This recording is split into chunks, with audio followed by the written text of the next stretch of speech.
Hi guys! So for today's video, ang gagawin ko naman is maglalaro ng badminton. So ayan na nga, kasama ko dyan si Aliyah. Siya muna yung magiging kalaro ko for today's video.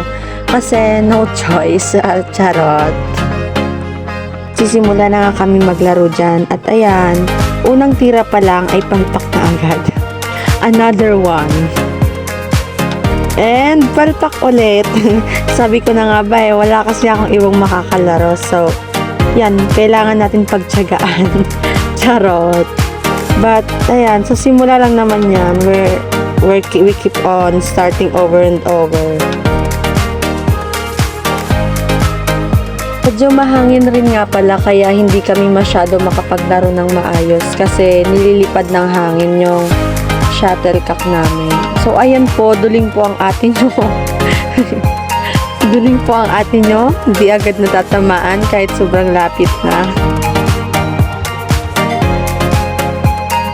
Yan, nakala nyo, chill-chill lang yung paglalaro ha, pero pinagpapawisan na ako dyan.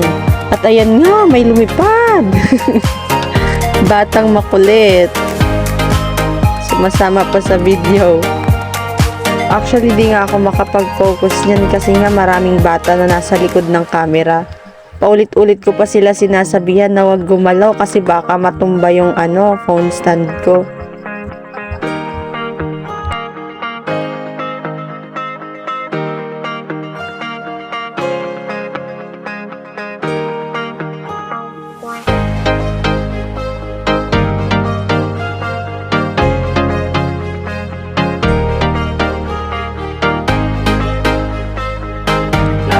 Sheesh, for daduling nga ang ate nyo.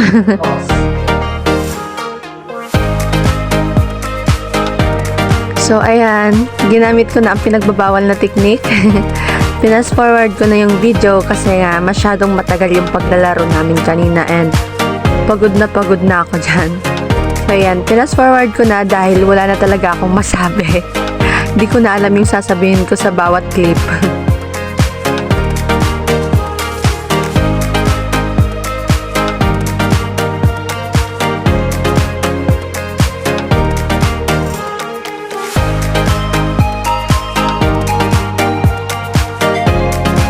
Yan na nga, marami nang nakikisingit sa amin ng mga bata. Di ko na nga alam kung paano sila papatigilin dyan dahil sobrang kukulit talaga nila. Sabi ko, di naman sila kailangan isama sa video. Tapos ayan, ang kukulit. Ayan, tuluyan na nga sumuko ang aking phone stand.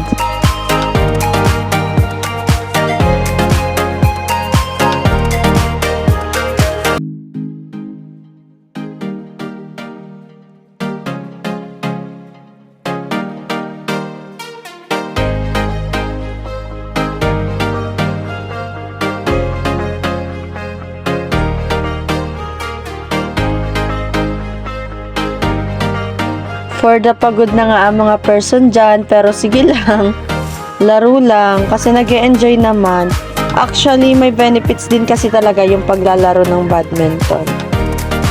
Hindi lang kasi siya para maging physically fit, pati na rin sa mind, na-improve din kasi niya yung mood mo eh. Kasi masaya siya laruin. Though nakakapagod nga lang, pero part kasi talaga yun ng exercise.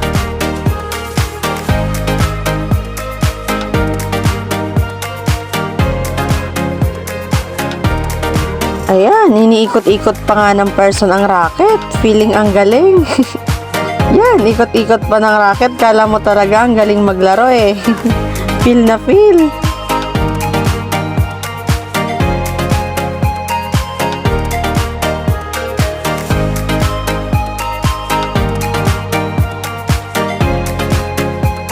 So, dito nga medyo nakakaramdam na ako ng pagod. Kaya nagpahinga muna kami sa paglalaro. Ayan nga, back to the game na naman kami. Tapos, eksena na naman dyan yung mga paslit na mga mabantot ng puwet. Ang kukulit talaga nila kasi gusto talaga nila na masali sila sa video ko.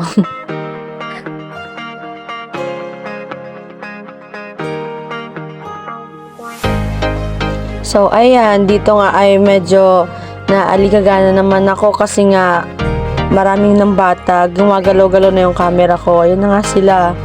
Nagsisi-epal na sila sa aking video. Di ko na alam kung paano ko sila papatigilin dyan.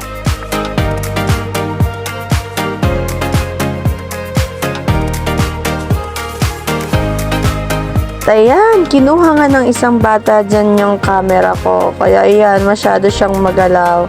Sabi ko nga sa kanya, hayaan niya na, hawakan niya na lang.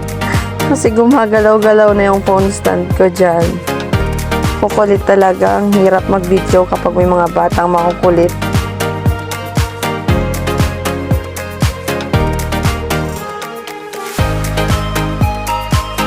So, ayan, we're done playing. We're very exhausted. Thank you for watching. See you next week. Bye!